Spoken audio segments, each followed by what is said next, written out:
Hey guys, I'm Travis Cronin, Entertainment Director with Us Weekly, and you're in the Kardashian Korner.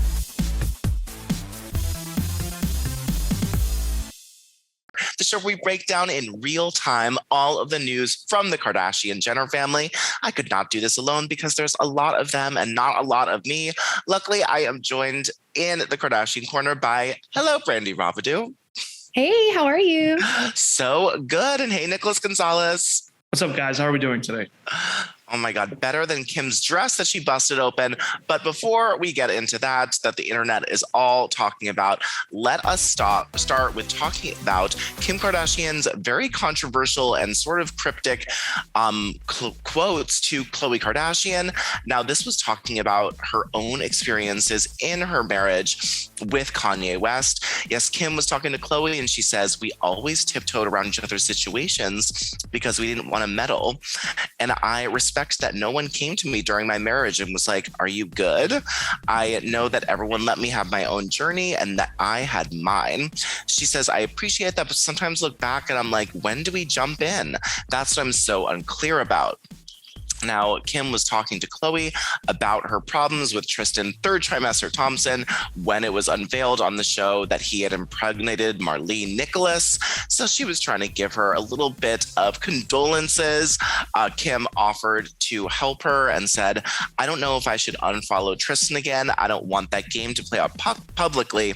And then sometimes I feel like I want to also cleanse my palate when it's that time to step into our siblings' lives and be like, this isn't okay. Now, the controversial point is that Kim said ahead of her split, she says, if people knew what my relationship was really like, they would be like, how did this last so long? But I can live with myself knowing that I tried everything humanly possible to make a situation work so I can walk away feeling guilt-free. Now, what do you guys think? This was, maybe she was super cryptic because she was talking to Khloe, who loves a cryptic Instagram post. What did you guys think about Kim's quotes about her marriage? It's funny that like one of the first things that came out of Kim's mouth was, should I unfollow him? Should I not unfollow him? Like, we want to joke about that because it's such a like small part of our lives, but like to them, that is a huge message to the world and like their business and like their whole lives revolve around social media. So I was dying when I was hearing Kim saying like, your sister's dealing with a lot and that's the first thing you're going to talk about. But then I realized like, oh no, it is kind of like a huge thing that they have to address and then they can actually go about each other's feelings. It's kind of crazy. I wish, I think it's an important thing. I'm surprised they're talking about this late in the game, like, intervening into each other's lives when, there's so many times they could have intervened and unfortunately I feel like no one has, or if they have, it wore off. Yeah, I think that's what Kim is saying. She's like, it got so bad.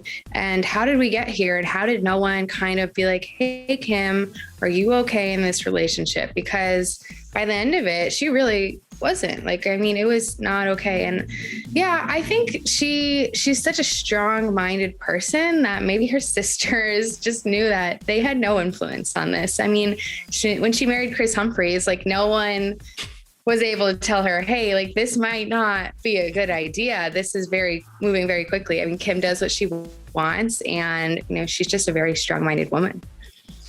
Yeah, I thought it was strange that she would talk about the end of her marriage to Kanye so cryptically like this because everything played out so publicly, right? He was sort of playing these psychological mind games with her just at the end when they were really angry at each other. And I feel like she could have said that because now she's leaving me like, what don't I know about what Kanye did to you? And I'm coming up with worse scenarios in my head than I could with a little direction. So I'm sure she will clarify what those are soon because it is Kim. But Nick, that is funny. She's like, should I unfollow him? Is this going to be the biggest cutoff I can do is by unfollowing him on Instagram? Yeah. And the Kim and Kanye thing is interesting because it's like, we already, as like the public already knows that their relationship has been going through, it was tumultuous or however you say the word. And it was just crazy. And we could barely stand it as someone who's outside of the relationship, we couldn't deal with, we felt like we were in a group thread or a group text that we weren't able to unsubscribe from the whole time for months. Well, let us talk about someone who Kim Kardashian has definitely unfollowed on Instagram, and that is Blac Chyna. Now, Blac Chyna is being asked to pay the Kardashian-Jenner family over $390,000 in legal fees after losing the defamation case against them last month. Now, this is a new petition from the legal team of Kris, Kim, Khloe, and Kylie, asking that Blac Chyna pays this almost $400,000 to make up for the court costs that they spent on the defamation case. Now, we obtained the documents showing the grand sum of all these legal fees. This includes jury fees, deposition costs, models, enlargements, exhibits, and a whole bunch, all itemized to come out to this sum. Now, Blac Chyna's attorney said of the petition, she says, Kris Jenner's attempt to financially ruin Angela White, the mother of her granddaughter, Kim Kardashian, will not work. Which is under California law. Costs are awarded to defendants only when they are without fault. In this case, the jury reached a verdict that Kris Jenner falsely claimed that Chyna would beat the out of Rob's face, and that Kylie Jenner falsely claimed that Chyna would proceed without using and physically abusing my brother. So Blac Chyna objects to this, so we will see what has happened, though she's lost. What do you guys think of her having to pay the $391,000 to the Kardashian clan? Well, I think it's really interesting because this is obviously a drop in the bucket for the Kardashians. So I think that this petition is just proof that they really did not think this case was well warranted. They are really not happy with the accusations and the whole case in general. And yeah, for them to ask for what is honestly a small amount of money for them, it's very telling. The other interesting thing is when you look into the breakdown of what the costs were for each specific thing, it's funny what they were labeled as, because there was things for court reported fees, service process fees, and then there's an item called other, which is almost $100,000. So at that point, they just were like, we're not even gonna list the items. You're just gonna have to owe us for other, and then that's it. That's a part of the fee. Other? What is other is costing $97,000 miscellaneous? Yeah, is that lunch? I don't know what those extemporaneous are. That seems like a lot of money to have. It almost seems like they don't really care about getting that money. They just wanted to kind of give a little payback for just taking their whole time. Absolutely. I think they're just angry about the situation. Yeah, and I sort of get it. She's going after them for this ridiculous lawsuit that this show was never going to happen. She's trying to get all this money for them, and they're like, we can actually sue you back because this was really shady of you. So this sort of seems like a good move for the Kardashians, and maybe Blac Chyna will stop trying to get money out of them if she knows there will be repercussions, possibly. Well, repercussions really takes us into our next story very, very well, because Kim Kardashian is under the most fire she has been in months for her Met Gala dress. This was the infamous dress that Marilyn Monroe wore to sing Happy Birthday, Mr. President to JFK. And now we see that the dress is damaged. Now, she took this one-of-a-kind archived piece, really a piece of American history, from Ripley's Believe It or Not, and wore it to the Met Gala. There is now behind-the-scenes video that we see of them trying to stitch up the back. The dress is a little small. They added some string to it. We know they had to put that faux fur over the top. And now we are hearing that, quote, the delicate silk souffle fabric appears to be missing crystals. It has several small rips along the zipper seam. And what you can see a side-by-side of the picture of the dress before Kim wore it and after she wore it. This dress is from the early 50s. It is very, very old. Kim has not responded to this. Ripley's has not responded to this, but there is no doubt that the dress is ruined. Now, this is, of course, the most expensive dress in the world. So it's not just that it's a piece of history that was in a museum, but it's also really expensive. What do you guys think? What do you think is going to happen to Kim?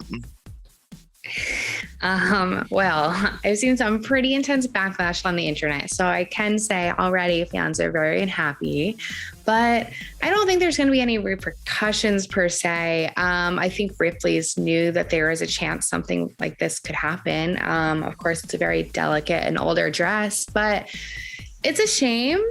However, I think that once again, the backlash is more intense than it would normally be because it's Kim Kardashian. I think people love hating on the Kardashians. And I think if someone else, perhaps a well-known actress had worn this dress and there were, some thread that had been pulled, I think people would not have been so angry.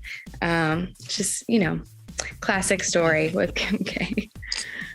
Yeah, in a weird way, this actually benefits her because now she's forever associated with the history of this dress.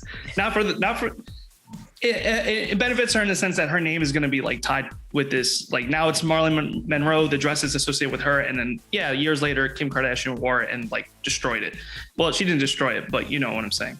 I kind of question about the whole thing now. Like I don't know why I'm asking so late about this, but I wonder if Kanye would ever like allowed her to go through with this.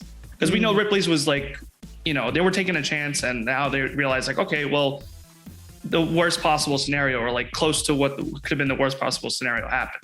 But I don't know if Kanye would ever have been like telling her not to do this. Or what do you guys think about that? You think he would have allowed it? Allowed it, but Kanye loves like a striking, iconic red carpet moment. I kind of feel like he would have been behind her on this one just because it's so simple and classic and classy. And he's all about that. If it was like neon green or anything like too gaudy, then hell no. Well, I think what Kim and Kanye had, the most in common is that they are stunt queens. They love to do something for attention that is shocking and jarring just for the sake of doing something shocking and jarring. So I think that this is very on brand for both Kim and Kanye. What it makes me feel great about is when my pair of pants doesn't fit or, you have a dress out there that doesn't zip up, at least the entire world isn't looking at pictures of the damage you caused and just know that your butt was too fat to fit in a dress. I feel really bad for her and that the whole world is like, you didn't do it. I didn't even think about it that way. That's probably very uncomfortable for Kim. Yeah. Okay. Well, thank you guys for helping me bust open every single thread about what was going on with the Kardashians and the Jenner. God, I feel so bad even saying that. It's just so sad that everyone knows that she couldn't fit into this dress. Thank you, Nick. Thank you, Brandy, for joining us today. We will be back next week with a new episode of the Kardashian Korner. And you can go to usmagazine.com for all of your news throughout the week. And we'll see you next time. Bye. Bye. Bye, guys. Hey, everyone. I'm Christina Garibaldi, the host of Us Weekly Celebrity Coverage. Don't forget to hit subscribe for the latest celebrity news, tips, and video. And for much more content, make sure you head on over to usmagazine.com, the official home of Us Weekly Magazine.